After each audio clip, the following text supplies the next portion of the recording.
Hey fellas, your commissioner here, coming at you for a little week 8. Excuse me, of NFL action. We're back in the flesh, back in another remote, exotic location, as you can see, in sunny Seattle. It's a beautiful day out here. You can see. Oh, look at all those fall colors. Isn't it beautiful? Wilson would just love this, I guarantee it. So anyway, just waiting for just wishing the leaves would hang on a little bit longer, right? Never forget, Commish is always watching you.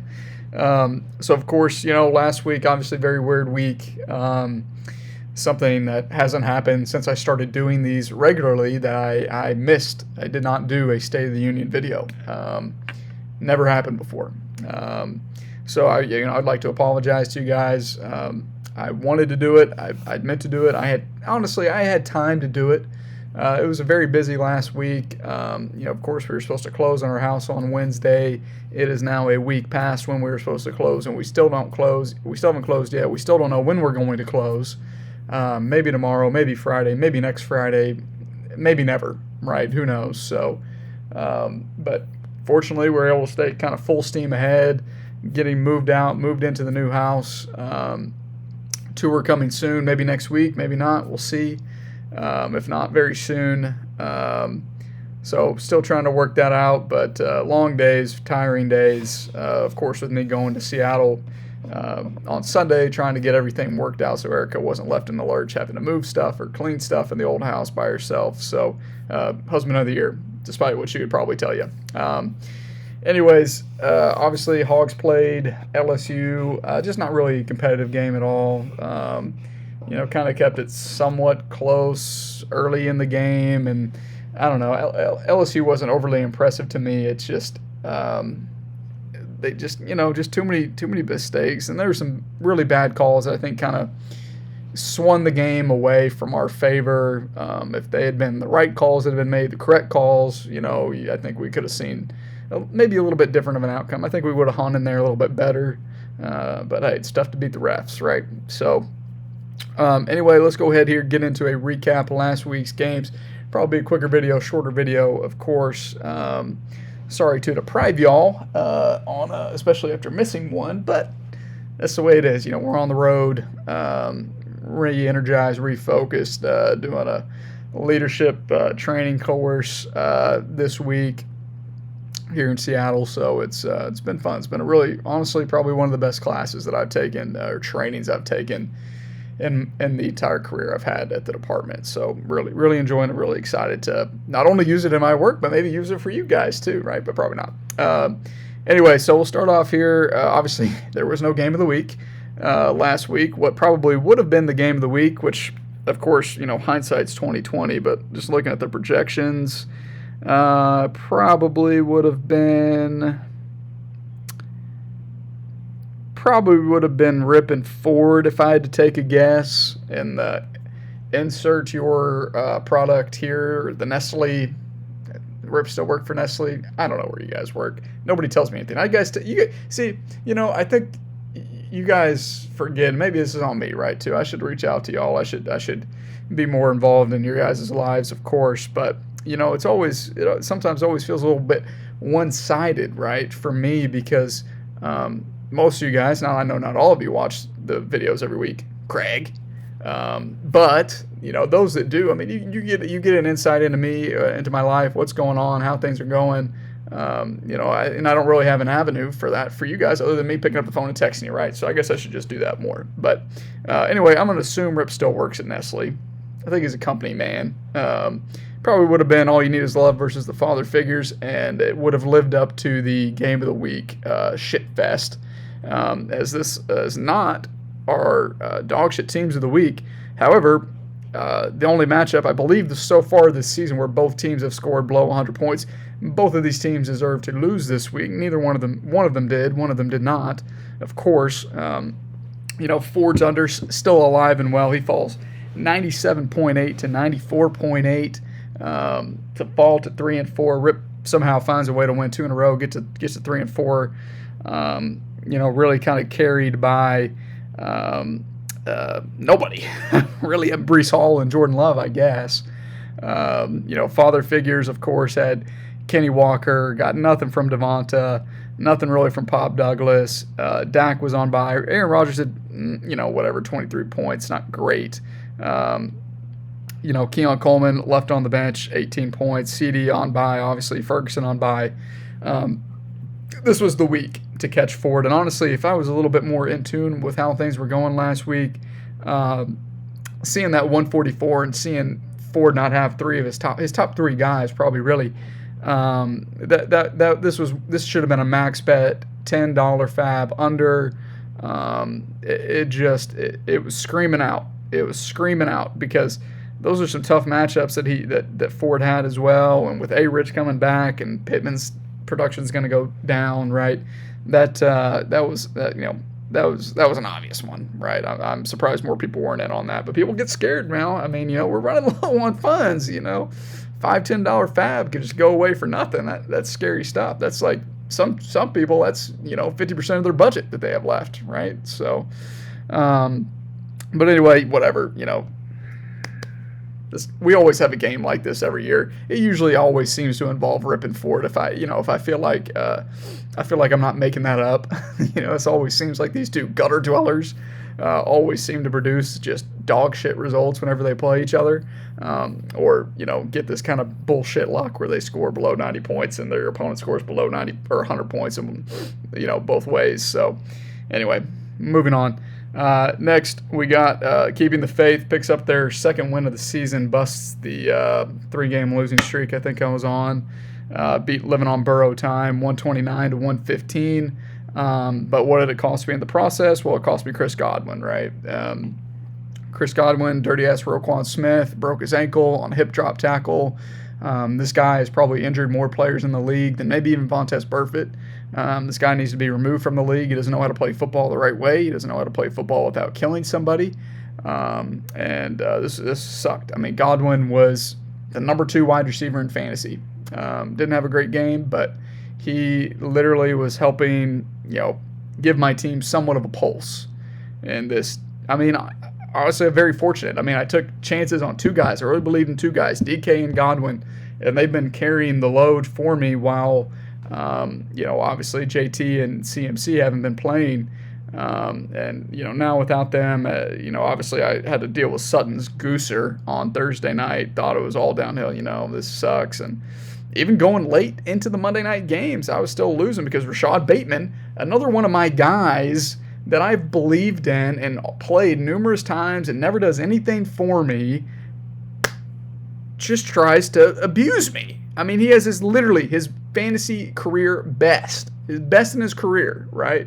Game against me. Derrick Henry looks like he's bottled up still. Busting 81-yard run. Probably should have been a touchdown. If it was a touchdown, Hawk might have won this game. But, 26 points from him. I thought this was going to be easy.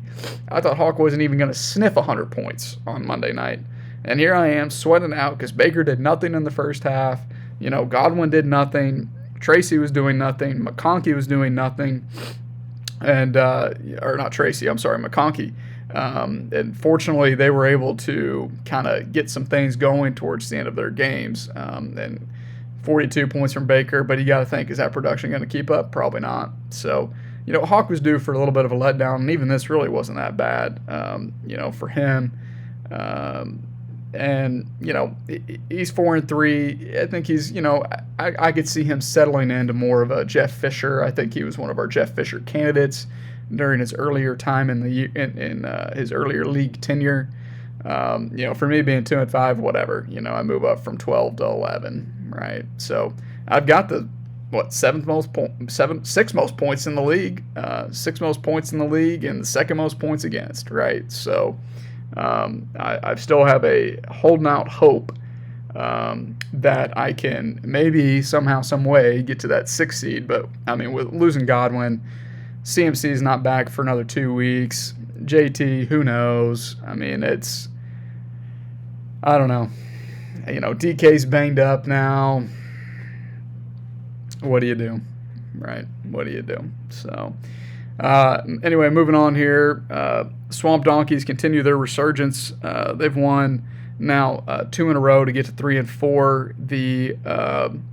I believe they are the the fifth highest scoring team in the league, maybe even higher than that. One, two. They're the third highest scoring team in the league, so pretty darn good. Pretty darn good for Blaine, I think, and he's got reinforcements coming. He wins 156 to 137, hands Plunk his second loss of the season. Although Plunk still has I guess it's only a 50-point edge there in points for, so that gap is narrowing a little bit. Of course, could have narrowed a lot more. He made up a little bit of ground on Hawk this week. But I think Connor's still the team to beat, despite being 5-2. I think Blaine is one of those teams. He started off 1-4. I think he's going to be that team this year that makes the playoffs. He's got the guys in there. I mean, Bijan, Tank is taking over. You got to think that Etienne's just not gonna. He can't go back. You can't put Bigsby back in a corner, right? You can't put him back in the box, right? He's out. He's loose. He's feeling it. Sun God's been coming on. T. Higgins has been coming on. And Njoku is really the only show in town there in Cleveland. D-Mont's always going to get his little bit of an underwhelming game for him, but he's got Najee Harris. I mean, running back depth out the wazoo. He really needs to flip one of those guys, get himself another wide receiver, but he's got Puka coming back soon. Tay Wicks, Cole Kmet. I mean, you look at this, I look at this roster anyway, and I don't see a team that should be 3-4. I see a team that should easily be 5-2. And I very much think that, as much as it pains me to say that the Dirty Birds and the Swamp Donkeys are going to be battling it out again in the playoffs. I guess, have they done that before? Maybe a couple years ago they were fighting it out. But I think that as it stands right now, currently, that's a word I've learned in this class, currently, these are the top two contenders in my mind right now in the league. So moving on here, we got Flo's Fury versus the McConkers. JD gets a huge bounce back win for him. Really something that he needed. 149 to 116. Obviously Jahmyr Gibbs had a monster game. Aaron Jones back healthier than ever. Romeo Dobbs has been amazing the last couple of weeks. 20.4 points each of the last 2 weeks. Exactly 20.4 points. Isn't that amazing? Surely the shoe's got to drop eventually, right? Maybe not. Maybe it was me.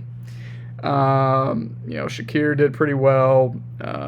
He did this with no DJ Moore. Tolbert's on bye. Nico's hurt. Hawkinson's coming back. I mean, this is a team that's only going to get better here in the next few weeks. And I think that this is another team that's a very strong contender. And for Wilson, I think he has the most points against him in the league by a pretty substantial margin, I want to say. Like I said, I mentioned I had the second most points against. Wilson has 995. I have 951. So almost about a 50-point spread there. So I really feel bad for him. I feel like he's been running up into buzzsaws every week. And, he's been scoring fairly well, but he does fall to 3-4. JD's 5-2. Really kind of carried by Lamar this week. 5 tutties, 47 points. Maybe the high water mark for points for a quarterback this season. I don't know if anybody's hit 50. Maybe they have. But he's got Nick Chubb back. He had Swift on bye, Keenan on bye. Laporta. Oof, jeez. I'm really glad that I traded that guy, I'm telling you, because I sure would have kept him and I sure would have been disappointed. I wouldn't have had Brock. So, but Evans obviously dinged up now too. Samuel, pneumonia. I mean, he'll probably play, but a gooser from him. Eckler underwhelmed. Really it's going to have to be Lamar and Saquon kind of carrying the burden, and he really needs Laporta to kind of step up, and he needs Swift to keep producing at the level he's been producing going into the bye. I think we're going to see Wilson starting 3 running backs probably every single week for the foreseeable future. And I think that's a good strategy for him. I do, especially with the first downs. Running backs aren't as, it kind of brings them a little bit back more to life in a PPR league, I think. So, and then let's see. Next, we got doesn't contribute, keeps rolling on. They are dangerously close to the Sun at 5-2. Can't wait. This collapse is going to be monumental. They dismantle the two-tone hog mollies 138-85. Again, I feel like Nick's teams kind of go as the Hogs go, right? So they got dismantled by LSU. and Craig dismantled Nick. But Nick is still 4-3. I think he's got maybe the 9th most points in the league. He's got no point. I think he's got the 12th ranked points against. I don't think anybody scored any points. This is probably the highest points he's had scored against him all season. But, Josh has been playing well. Kyron just continues. I mean, just touchdown after touchdown after touchdown. It's insane, this guy. It's insane. This guy's not good. It's just like Raheem Mostert last year. This guy's not good, right? But he's scoring points. He is this year's Raheem Mostert, this year's LeGarrette Blount. There's one every year. It's Kyron, right? Javonte continues to just be great. Huge bounce back from him. A.J. Brown, back better than ever, 22 points. Zay did get dinged up. Of course, Jordan Whittington also dinged up. Rashee Rice gone. He did make that trade for trading away Odunze and getting JSN. He could have got 6 more points. He didn't get 6 more points. I don't feel like I was being unfair. I'm sorry that the timing worked out this way. I'm very sensitive to this issue after last season of the same guy, Mr. Connor Plunk, trying to do trades right up until kickoff. It's getting to the point now where I don't want to be I'm free market, right? I'm free range. I want you guys to be able to do what you want to do, me stay out of the way. But it's getting to the point now where I might have to put something in writing that trades will take a minimum of X amount of time to process. Just so it's clearly in writing, going into it. If you make this trade within a certain amount of time for the roster's locking, it may or may not be processed. 9 times out of 10, I'm not traveling. I'm sitting on home on my couch getting ready. I hit approve. It's done, right? It's unfortunate that the circumstances worked out this way. At the same time, and maybe truthfully, my decision was somewhat circumstantial. This would have been a more discussed issue if it was going to affect the outcome of a matchup or if it was going to significantly affect the points scored. Because, points matter, right? The points matter at the end of the day. If Craig does end up going on a long losing streak, which he probably will, then that 6 points could make the difference between getting the 6th seed and not, right? Nobody said nothing about it other than Craig. If somebody felt strongly about it, speak up. If somebody wants to question my decisions from outside, please do it. Because if you don't, the show's going to roll on with what the commission says, right? I made a decision, right? You guys agree with my decisions. You don't agree with my decisions. At the end of the day, you can't say that I'm not decisive, right? I will make the decision I thought was best at the time. Taking into all histories and the situation into account, right? Hate it or love it, at least you watched, right? So, anyway, Nick's team's dog shit. It really isn't very good at all. Tank Dell, nothing. Tony Pollard, nothing. Herbert, fine, 25 points. With Caleb being on bye, he finally cut A-Rich. Good for him. Not a good quarterback. He's benched Mark Andrews. Mark Andrews finally did something. Not that it would have mattered. Braylon, nothing. Chase Brown, nothing. Waddle, maybe he'll get back to relevance with Tua being back for as long as he lasts, but not much to see there. And then that brings us to our dog shit, throw up all over themselves, falling asleep on the job, falling asleep anywhere, snoring anywhere, team of the week, the Golden Path, 64.7 points. 64.7 points. I just want to say that again because I believe that might be the lowest scoring week we have had all season thus far after 7 weeks. I'm quickly skimming through. We were on such a heater of teams scoring above 100 points. Almost every team scoring above 100 points. Let's see. 81. Yeah, I don't know that anybody's even scored in the 70s. It doesn't look like 86. We've had a lot of 80s. 81, 87. 81 is the low water mark. Nobody was. That was good. 78. We had a 78. and now 64. So almost by a full 15 points, the lowest scoring regular season game we have had. Regular season owners total we've had. Duncan somehow wins 109 to 64, gets to 3-4. Him and Rip are very, very fortunate to be 3-4. Savoy falls to 2-5, last place. His projection was 153, folks. 153. He undershot his projection by almost a full 100 points. What? Bad coaching, bad leadership? Maybe he needs to be at this class. I don't know. Clearly, his team's not responding to him. That's what I see. That's what I see. Jaden Daniels obviously dinged up 5 points. J.K. only 2 players in double digits. J.K. and Jordan Mason, both barely 11 and 10. James Cook 9. Stephon Diggs 8. Devontae Adams 6. Ray McLeod 3. The guy wears number 34 at wide receiver. Every time I see it, it fucks me up. It does, because I'm like, what? This guy's not a receiver. 34? It's like, didn't Cordero wear that last year as a running back? I mean, and it's not much better on the bench. CJ's not been good this year at all. I mean, quarterback 12, 10 points from him. Jalen Warren only 9 points. Trey Tucker 9 points. Vele 3 points. Hopkins irrelevant. Olave hurt. Pacheco dead.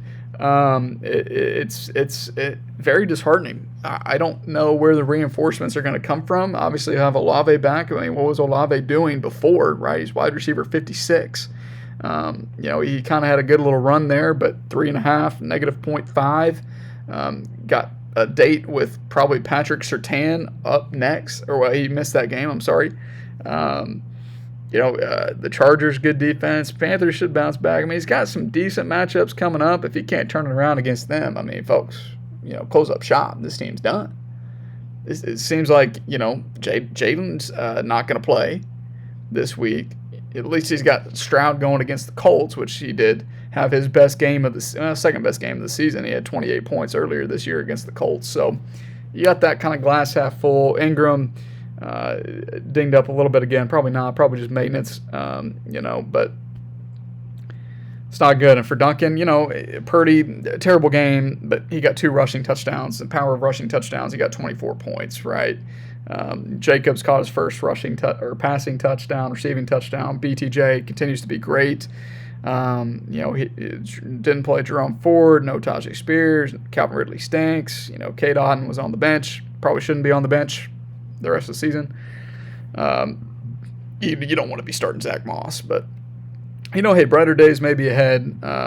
Tua should be able to unlock Tyreek, get him going in a career worst stretch that he's had over these last few weeks without him. So anyway, yeah, awful. Let's go on here to the waiver wire pickups. We'll start off with my guy. Got to get your guy, Sterling Shepard. I didn't get him. I was in on him. 28 fab to rip. Duncan was in for 17. I was in for 1. I got 30 fab. Who knows what Sterling has left in the tank? Jalen McMillan was, honestly, I was very surprised to see him not go for more. I mean, we got a lot of guys, as Blaine said. I mean, we got guys with 50 fab, 90 fab. Hawks got 90 fab. He's got needs on his roster. It's like ever since the beginning of the season, he tried to go for some guys, didn't get them. Honestly, worked out for the better for him. Nick's got 51 fab. He needs guys. Wilson has 80 fab. He needs guys. Duncan, 81 fab. He needs guys, right? But Jalen McMillan, I think, is honestly the most bids we've ever had. I think was probably pointed out. 8 bids on him. JD for 26, Wilson for 22, Ford for 13, Blaine for 11, me for 9, Nick for 8, Plunk for 7, Craig for 1. I think he's probably going to be the biggest beneficiary, other than Cade Otton, of all these injuries to the Buccaneers wide receiver room. I picked up Hunter Henry for 10. 0 other people in on him. That was a stunner to me. As many people still need a competent tight end, this guy has put up 19 points and 14 points each of the last 2 games. Seems to be ever since Drake May has been inserted into the lineup, seems to be a huge safety blanket for him. And I think that production is going to continue. He's going to have his bad weeks, but I mean, it's been proven. after 2 weeks. Right now, I know that I've got him, and whenever I play him, he's not going to do shit. I understand that, but I mean, I upped my bid because I really wanted this guy. I thought I had him for 7. I thought I was like, I didn't think it was going to be enough. I thought he would go for 20, easy. And Sterling Shepard goes for 28. You kidding me? Sterling Shepard goes for 28 over Hunter Henry. I just don't get it. I mean, that's been multiple times this season where I've outbid myself, essentially. Be thinking that I'm going after guys that everybody's going after. It makes no sense to me. Ford picks up Troy Franklin for 8 fab. Nick was in for 4. I was in for 2. Craig in for 1. Nick picks up Cedric Tillman for 6. JD in for 4. Ford in for 3. I was in for 1. I was on a lot of these for 1. I knew I wasn't going to get them, but maybe I'd get lucky, right? 2-2 goes to Craig for 1. Beat out the tiebreaker for me. I also had 1 fab on him. I picked up Trey Palmer as my consolation prize. The guy stinks, but oh well. He plays, I guess, So, and then Nick picked up Tua and dropped A-Rich. So playing that quarterback carousel, it continues. So only 8 pickups, down from the 10 that we've been averaging. I think we've either had 10 or 8 every Wednesday, and mainly 10. I think this is only the second time we've had 8. So anyway, let's go ahead here, get into a preview of this week's matchups. Game of the week should be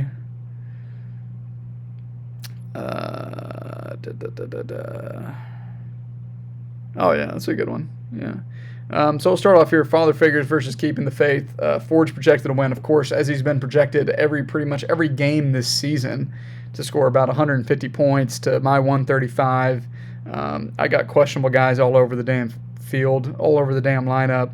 I got DK not practicing today. That's not okay. So he's not going to practice today or tomorrow. Team week to week, but could suit up this weekend. At least they're playing early. I don't know. I mean, he's probably not going to play. That's what I'm assuming. JT, he probably didn't practice today. Oh, he did actually practice today. That's good. So JT should be back. But, I mean, it's ugly, guys. I mean, I'm probably going to have to start Jerry Jeudy, Cortland Sutton, Ladd McConkey, Bucky. I mean, just guys that nobody's starting. I do think Ford is going to have a bounce-back game. I think he's got a lot of pretty good matchups. CD should feast, I think, against the 49ers. I'm imagining a 30-point game from him, which is obviously going to inflate Dak's numbers. And, yeah, I'll go with Ford in that one. I think Ford, I don't know that he's going to get more than 147, but 140 for sure, I think. And I just don't think that I can hang with that. I think I'll be doing very, very well. I think I'll be doing very, very well to get to 110 this week. I think I'll be very fortunate if that happens. Next here we got the Golden Path versus the Swamp Donkeys. Blaine's given Savoy a chance, quite kind of him. 153 to 32. You're not gonna have that big of a bounce back. This is a hammercock shot play of the week right here. Under 153 for the Golden Path. I know he's got good matchups. I will stand my ground that if you score 64 points, you're not scoring 150 the next week. I don't know. We have data and metrics and history to back that up. I don't know. That could be 100% false. That could be 100% you do score over 150 points. But just in my soul, I can't see that total and see what he did last week and think that that's even close to a realistic expectation for this team. Under 153, Blaine gets a full lineup in there. He's fully loaded, no buys, no injuries. Maybe Puka coming back, maybe not. What does that say? Questionable. Blaine big in that one. Next here we got the two-tone hog mollies and Flo's Fury. Nick's projected to win 141 to 137. I think that Nick's luck is hopefully Wilson's luck with the points against is hopefully going to turn around. I also kind of like Nick's under a little bit there. I'm going to go with Wilson in that one. Next, we got All You Need Is Love versus Living on Burrow Time. Hawk projected to win 145 to 141. It's tough matchups for Hawk this week, and a lot of guys kind of outperformed expectations. And it still, only got to 115. So I like, Rip. He's just a master at finding these ugly ways to win and finding his way to slunk his way into the playoffs. And something just tells me that I think that somehow, some way, Rip's going to find a way to win this game. He's got cut back. He's got options there at the flex. I like Rip to win this one, unfortunately for Hawk. I think Hawk's going to have a little bit of a rough patch here, and Rip's going to continue his luck streak. So next we got Kickers Lives Matter versus the McCaukeners. Dunk is projected to win 153 to 145. A lot of high projections this week, a lot of them. I think just a little bit too high. We're going to go with JD in that one, even though those matchups stink. So yeah, I think the total under in this one is another good one that could be a moneymaker for people. Which I know probably Savoy and Nick are the only two that are going to take these recommendations seriously and maybe put action on them. But this is just kind of my thoughts, my feelings, right? And so anyway, that brings us to our game of the week, our Pringles game of the week, Pringles original, only 200 calories per can here, potato crisps. A lot of people don't like these. They're very polarizing chip, I find. Honestly, and to be quite candid, I do prefer the Lay's stacks. I think that, you just get a little bit more flavor in them. I don't know who even makes Pringles. Does Pringles make Pringles, I guess? Are they their own thing? I guess they're their own thing. I guess they're not under an umbrella. That's interesting to me. But anyway, dried potatoes, vegetable oil, pretty minimal on the ingredients. A little bit of proteínas, sodio, cholesterol, grasas total, grasas saturado, grasas trans. It's very nice. All the ingredients are also in Spanish. It's got some fat, it's got some saturated fat, it's got the sodium. You get it. It's salt, it's chips. So anyway, Pringles, the official potato crisp of the Bring That Wood Fantasy Football League. Cheers. I'll do something funny for y'all. Special State of the Union. Hey, look, I got. Huh.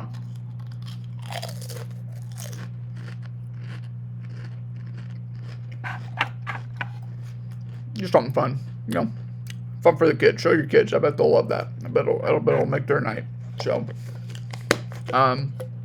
anyways, Dirty Birds of Warren doesn't contribute. 2 teams 5-2, 2 teams at the top of the table. How could it be any game other than this, fellas? Right? Number 1 team, number 2 team, the 4th highest scoring team, the number 1 highest scoring team. Can Plunk bounce back? Can Craig find a way to keep fighting off the Jeff Fisher demons? Is this the year that he finally busts through? Let's get into it. Plunk's projected to win 164 to 152. Battle of the quarterback. You got Jalen Hurts versus Josh Allen. I think both of these guys have some primo matchups. Of course, Jalen Hurts is going to be playing both of these guys on the road. Jalen's been a little bit up and down, but that rushing production, I think he had another 2 rushing touchdowns. QB sneaks, very selfish of him, very selfish of depriving Saquon of more touchdowns against the Giants. I thought it was a very classless move. Because of that, we're going to go with Josh Allen.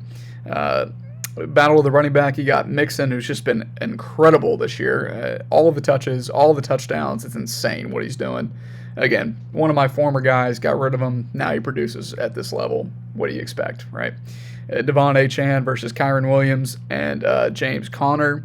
I think for this one, Achane's kind of getting going a little bit last week. I think with Tua back, it's going to be even better. So I'll go with Plunk in that one. It's tough to pick against Joe Mixon the way he's been playing right now. And Kyron's been playing great too. But I think Minnesota might have a little bit better shot of slowing him down. the touchdown regression's got to happen sometime, right? It's got to. But you could say the same thing for Mixon. So we'll go with Connor in that one.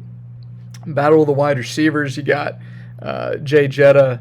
You got Malik Neighbors, Drake London versus A.J. Brown, Zay Flowers, maybe, probably, and JSN.